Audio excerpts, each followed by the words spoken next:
नमस्कार दोस्तों, मैं आपका एस्ट्रो मित्र मनीष आदित्य। दोस्तों, ग्रहों के राजा सूर्य का राशि परिवर्तन दिनांक 17 अक्टूबर को होने जा रहा है और ये राशि परिवर्तन अब ग्रहों के राजा सूर्य कन्या राशि से निकलकर तुला राशि में प्रवेश करने जा रहे हैं और तुला राशि सूर्य की नीच राशि है और अब एक माह तक सूर्य नीच राशि में ही रहेंगे। देखिए, सूर्य का नीच राशि में प्रवेश होना मानी बात है कि जब उच्च राशि में होता है तो बहुत ही उत्तम फल देता है, मित्र राशि में होता है तो भी अच्छा फल देता है, परंतु नीच में सूर्य जब भी अपनी नीचस्थ राशि में होंगे तो कहीं ना कहीं वो थोड़ी सी रुकावटें करेंगे, क्योंकि अपनी जब भी व्यक्ति अपने नीच किसी ऐसे घर में जाए जहाँ पर उसको जाना पसंद ना हो। आप खुद बताइए, जब आप किसी ऐसे मित्र के यहाँ चले जाएं, किसी भी कारणवश मजबूरीवश जाना पड़ जाए जहाँ पे आपका मन नहीं लग रहा है, आपको परेशानी होती है, उलझन होती है, पर वो एक माह का समय आपको रहना वहाँ मजबूरी है, तो ऐसे में क्या होगा? ऐसे में वही होगा कि कहीं ना कहीं आप उलझन, बेचैनी सी आपको महसूस होगी, आपकी रुकावटें महसूस होंगी, आप चाहेंगे कि जल्दी से जल्दी ये समय हटे, मैं यहाँ से हटूँ, यहाँ से निकलूँ। तो ऐसी स्थिति सूर्य की भी है, अपनी नीच राशि में पहुंच रही है और अब एक माह तक हम लोगों के जीवन पर भी इसका विशेष प्रभाव पड़ेगा। खासतौर से सरकारी नौकरी करने वाले लोगों की जिंदगी में, गवर्नमेंट से संबंधित काम करने वालों की, सत्ता में ऊंचाई प्राप्त करने वाले लोगों को, या बहुत ही बड़े पद प्रतिष्ठा पर बैठे हुए लोगों को लिए ये एक लगभग प्रतिकूल समय होता है सूर्य का नीच में रहना। तो देखते हैं कि सूर्य का जो नीच में राशि भ्रमण है ये किस राशि पर कैसा प्रभाव लेकर आया है। आज इस विषय पर प्रकाश डालते हैं। बताने से पूर्व आपसे लोगों से पुनः अनुरोध करूंगा, मेरे यूट्यूब चैनल को सब्सक्राइब कर दीजिएगा और साथ ही साथ आप मेरे इंस्टाग्राम पेज को भी फॉलो करिएगा। तो मित्रों, सबसे पहले प्रारंभ करते हैं मेष राशि से। मेष राशि के 7वें स्थान पर सूर्य पहुंचे हैं। सप्तम स्थान जो होता है मेष राशि का, वो पति पत्नी का स्थान है, पार्टनरशिप का स्थान है। यहाँ पर नीच होकर बैठना और मेष राशि का जो पंचम स्थान है, संतान का भाव है, वहाँ का कारक है सूर्य। पंचम स्थान मतलब संतान भाव का कारक स्वामी होकर भी है मेष राशि का, और यहाँ पर सप्तम स्थान पर बैठ गए हैं नीच के होकर। तो यहाँ पर बैठने से एक तो आपको देखिए दो चीजें हैं, क्योंकि केंद्र में बैठे हैं तो मेष राशि के लिए उतना ज्यादा नुकसानदायक नहीं है। सिर्फ पति पत्नी के संबंधों और रिलेशंस को लेकर किसी भी प्रकार का, या पार्टनरशिप से लेकर कोई भी वाद विवाद या कोई डिस्ट्रीब्यूट हो, कोई प्रकार का कोई मतभेद चल रहा है, कोई उलझन चल रही है, तो पति पत्नी से संबंधित और इस तरह की परेशानियां आ सकती हैं, परंतु संतान से संबंधित आपको उत्तम लाभ की प्राप्ति होगी। इस समय ये पूरे माह मेष राशि के जातकों के लिए संतान के शुभकारी रहेगा। संतान के लिए बेहतर लाभ की स्थितियां बनेगी। संतान के विवाह आदि के संबंध में भी इस बीच चर्चा चल सकती है और संबंध विवाह आदि के बारे में भी बातचीत आगे बढ़ सकती है। आते हैं वृषभ राशि की बात करते हैं। तो वृषभ राशि के 6ठे स्थान पर सूर्य है, परंतु नीच के हैं। षष्ठ भाव पर सूर्य का प्रभाव अच्छा होता है, बेहतर होता है, परंतु नीच का होने की वजह से रोग बीमारी से संबंधित थोड़ी से तनाव की स्थिति आपकी बन सकती है। स्वास्थ्य संबंधी दिक्कतों पर आपको ध्यान देना पड़ेगा, थोड़ा नियंत्रण रखना पड़ेगा। बाकी आपके लिए, चूंकि षष्ठ भाव पे, 6ठे भाव पर ये इसका उत्तम प्रभाव होता है, विदेश से भी आपको लाभ मिलेगा। कुछ प्रतियोगिता परीक्षाओं में भी आपको अच्छी स्थिति प्राप्त हो सकती है। सूर्य के मंत्र का जाप करें, ओम गणेश सूर्याय नमः, और सूर्य को जल का अर्पण करें। इससे आपकी स्वास्थ्य संबंधी दिक्कतों में राहत मिलेगी। मिथुन राशि के 5वें स्थान पर नीच का सूर्य बैठ रहा है। प्रेम संबंधों में खटास आने की संभावनाएं पूरी की पूरी तरीके से बन गई हैं। प्रेम संबंधों में विच्छेदन भी होने की संभावनाएं बन गई हैं। कहीं ना कहीं ये नीच का सूर्य आपके पंचम भाव पर बैठकर लाभ के स्थान को देख रहा है, तो लाभ तो आपको देगा, पर प्यार मोहब्बत या आदि ऐसे विषयों पर कहीं ना कहीं रुकावटें आपको मिलेंगी।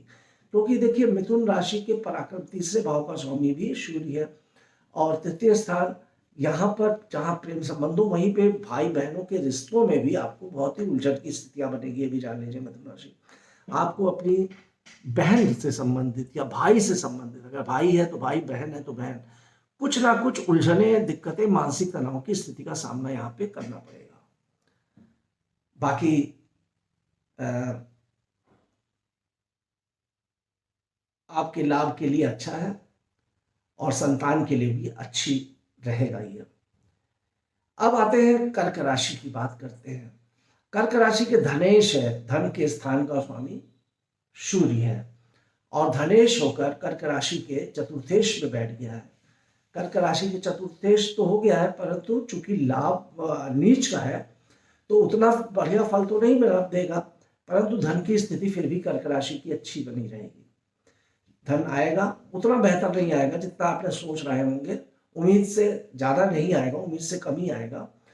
हाँ, ये है कि इस बीच आप कुछ गाड़ी वगैरह खरीदने की विचार बना सकते हैं, या कोई प्रॉपर्टी में भी इन्वेस्ट करने का सोच सकते हैं। सिंह राशि, अब सिंह राशि का तो स्वामी ही सूर्य है, पराक्रम भाव पे आ गया, नीच का जरूर है परंतु पराक्रम पे है। तो सिंह राशि का स्वामी सूर्य पराक्रम भाव पर जाने के बाद आपके पराक्रम में वृद्धि कराएगा, आपको मेहनत कराएगा, परिश्रम कराएगा, आपके पराक्रम, आपके शौर्य की प्रशंसा होगी, और आपके भाग्य का भी उदय होगा। भाग्य में भी काफी उन्नतिदायक समय रहेगा। आपको भी सिंह राशि के जातकों, आपको तो नियमित रूप से सूर्य को जल देना चाहिए, सूर्य की उपासना करनी चाहिए, सूर्य के मंत्र का जाप करना चाहिए, ओम गणेश सूर्याय नमः, और सूर्य देव पर अवश्य सूर्य देव के दर्शन जरूर करने चाहिए। घर से निकले और सूर्य के दर्शन करें, हाथ जोड़े, प्रणाम करें और जल देते हैं तो बहुत ही उत्तम है। माणिक नग आपने अगर ना पहना हो तो धारण कर लीजिएगा। सूर्य, अब आते हैं कन्या राशि की बात करते हैं। कन्या देखिए बुध की राशि है, सूर्य की प्रिय राशि है, परंतु कन्या राशि का क्या है कि इसका जो 12वें स्थान का स्वामी वो सूर्य है, और 12वें भाव के स्वामी सूर्य कन्या राशि के धन भाव पे पहुंच गए हैं, मतलब हानि भाव के स्वामी होकर धन के स्थान पर रहेंगे नीच के। तो कहीं ना कहीं धन से संबंधित कुछ क्षति प्राप्त होगी। धन का आगमन होगा, ऐसा नहीं कि धन का आगमन नहीं होगा। अब जिसके पास धन आता है उसी के पास तो धन की चोरी का भय भी रहता है। भाई, अब कोई दरिद्र व्यक्ति है, उसके घर में तो चोरी आपने सुनी नहीं होगी, किसी मजदूर के घर चोरी हुई हो, डकैती हुई हो। तो धन आपके पास चूंकि प्रचुर मात्रा में आएगा, परंतु धन के आने पर हानि भाव का स्वामी चूंकि आपका है और नीच का होकर धन के स्थान पर बैठ गया है, तो कहीं ना कहीं आपके हानि भी पहुंचाएगा, खर्चे भी बढ़ेंगे। खर्चे आपके इतना ज्यादा बढ़ेंगे कि आप सोचेंगे कि पिछले साल भर में मैंने इतने खर्चे नहीं किए जितने मुझे अभी करने पड़ रहे हैं। वैसे भी देखिए दीपावली का टाइम है, दीपावली पे लोग खुले हाथ से खर्चा करते हैं। आप जब खर्च करते हैं तो दूसरों के घरों में दिए भी जलते हैं, तो संभावना है कि हो सकता है आपको भी दीपावली में अच्छी खासी पैसे खर्च करने पड़े, और ये पूरा माह आपके लिए खर्चे का ही माह रहेगा।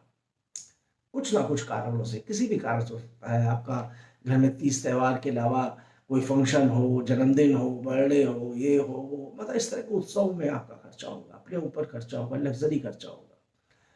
और धन का आगमन उतनी मात्रा में नहीं हुआ जितना बड़ा आगमन आप सोच रहे हैं, जो मिलता अगर यहाँ पर सूर्य दे सकते थे उतना बड़ा आगमन नहीं होगा, कोई नीच के सूर्य है। तुला राशि के लग्न में ही सूर्य आ गए हैं, और तुला राशि के लाभ भाव के स्वामी हैं और लग्न में बेहतर, बहुत ही उत्तम। भले नीच के हैं, थोड़ा सा फैमिली को डिस्टर्ब करेंगे, परिवार को डिस्टर्ब करेंगे, थोड़ी सी आपकी पर्सनालिटी में कहीं ना कहीं जो एक चमक थी वो थोड़ी हल्की होगी, परंतु सूर्य तो है ही है लग्न में। अब लग्न में सूर्य है और लाभ भाव के स्वामी है, तो बेहतर फल देंगे आपको। आपको कई प्रकार के अच्छे अच्छे लाभ की प्राप्ति होगी, और पर्सनैलिटी भी आपकी सराही जाएगी। थोड़ा वाणी पर नियंत्रण रखिएगा, स्त्री से, अपने पत्नी से थोड़ा सावधानी से इस समय को बिताइए। तीज त्योहार का मौका है, अच्छे से घर में रहकर अच्छे से परिवार के साथ आमोद प्रमोद के साथ वातावरण को व्यतीत करेंगे तो अच्छा रहेगा। वृश्चिक राशि के लिए तो ये भाई दिक्कत का समय रहेगा, क्योंकि 12वें हानि भाव पर सूर्य नीच के पहुंच जाएंगे।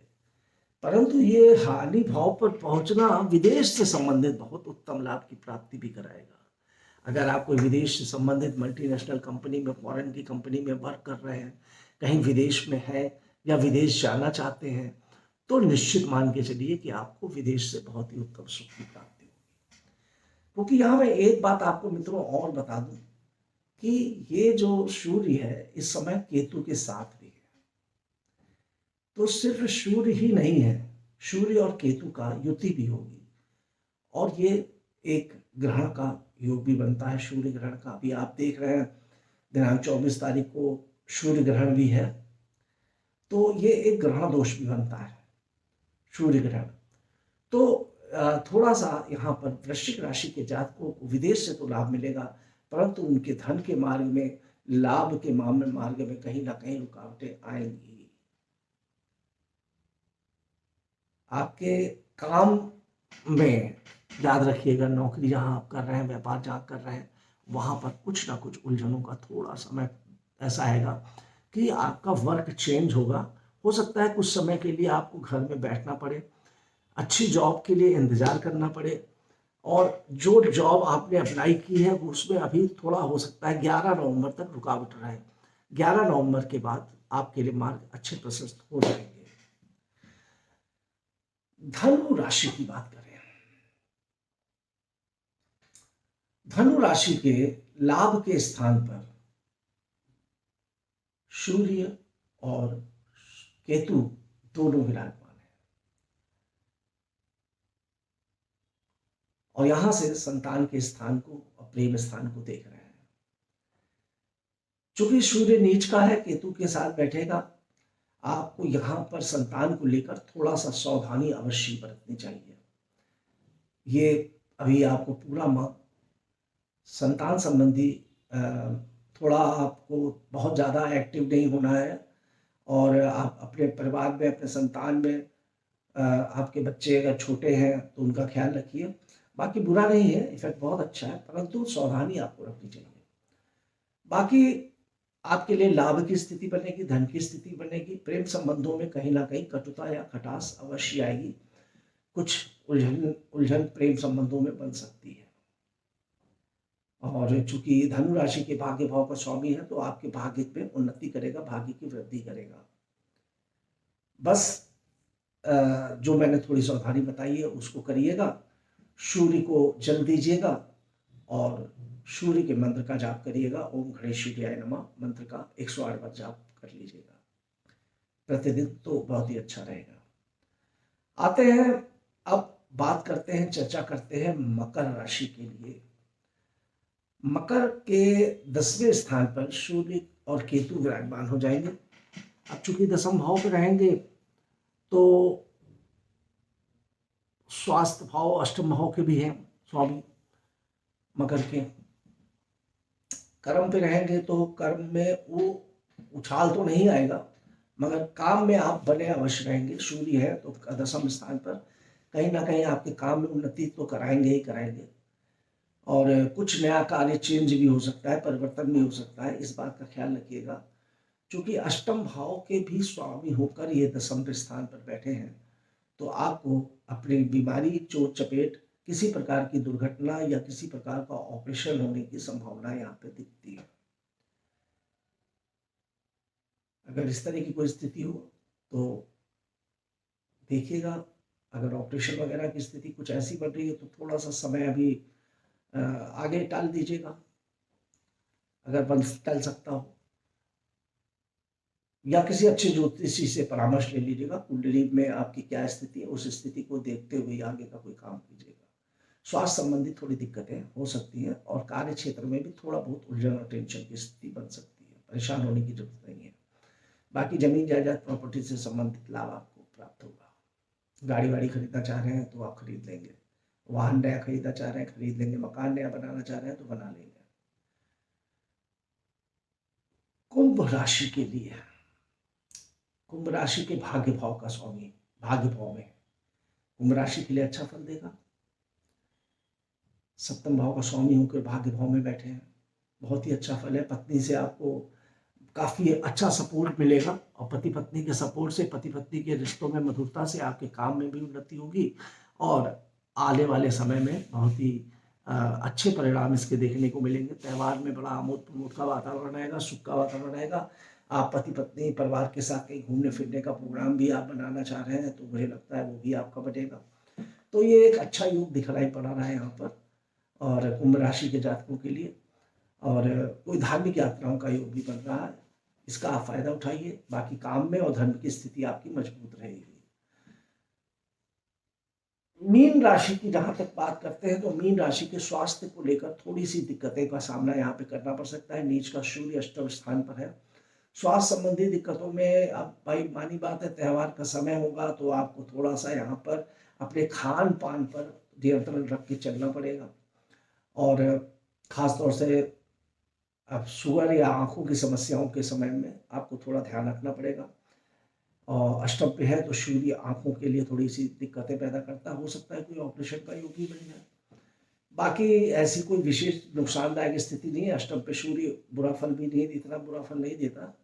हाँ ये है कि चूंकि नीच का है, धन के रिसोर्सेस तो आपके बनेंगे, धन की स्थितियाँ सुदृढ़ होंगी, धन आएगा। अब आप लोगों को मैंने 12 राशियों के बारे में बताया मित्रों कि 12 राशियों का क्या फल रहेगा सूर्य के राशि पर परिवर्तन का। परंतु आपको जाते जाते एक और अच्छी बात बता दूं कि सूर्य नीच के जरूर हो रहे हैं। मैंने सूर्य की निगेटिविटी के बारे में बताया है सभी राशियों के बारे में कि ये निगेटिव भी करेगा, ये निगेटिव करेगा, ये नेगेटिव करेगा, परंतु आपको भयभीत होना नहीं चाहिए। क्योंकि अगर एक ग्रह कभी नुकसान देने के लिए आते हैं तो दूसरा ग्रह सपोर्ट करने के लिए भी आ जाता है। ठीक यही होने जा रहा है 18 तारीख को, जिसका वीडियो मैं कल आपको कल आपके सामने लेके आऊंगा। 18 तारीख को शुक्र देव भी सूर्य के साथ विराजमान होने जा रहे हैं। अब जब 18 तारीख को शुक्र देव का प्रवेश हो जाएगा और शुक्र जो होंगे इसी राशि में तुला राशि में उच्च के होके अपनी सौग्रही राशि में होकर जब विराजमान हो जाएंगे तो सूर्य की जो दिक्कतें हैं या सूर्य के यहाँ जो नुकसान हो सकता था वो नुकसान कम हो जाएगा या लगभग खत्म हो जाएगा। आप ये मान के चलिए सूर्य पॉजिटिव हो जाएंगे। कारण क्या है कि यहाँ पर नीच भंग राजयोग बन जाएगा और सूर्य की निगेटिविटी पॉजिटिविटी में चेंज हो जाएगी। फिर भी थोड़ा तो निगेटिव रहेंगे ही रहेंगे, परंतु अब चूंकि उच्च का शुक्र आ जाएगा तो ये जबरदस्त फल देगा आपको। अब जब जबरदस्त फल देगा तो आप ये समझ लीजिए जो हमने अभी आपको बताया कि ये कम होगा, ये कम होगा, वहां शुक्र आकर उस चीज को बढ़ा देंगे। तो इसलिए कभी भी निराश नहीं होना चाहिए। इसीलिए मैं आपको समय समय पर जो परिवर्तन होता है राशियों का वो बताता हूँ, परंतु आप मेरे YouTube चैनल को बहुत ही कम सब्सक्राइब कर रहे हैं और शेयर कर रहे हैं। आपसे अनुरोध करूंगा मेरे वीडियो को सब्सक्राइब भी करें और शेयर भी करें। नमस्कार।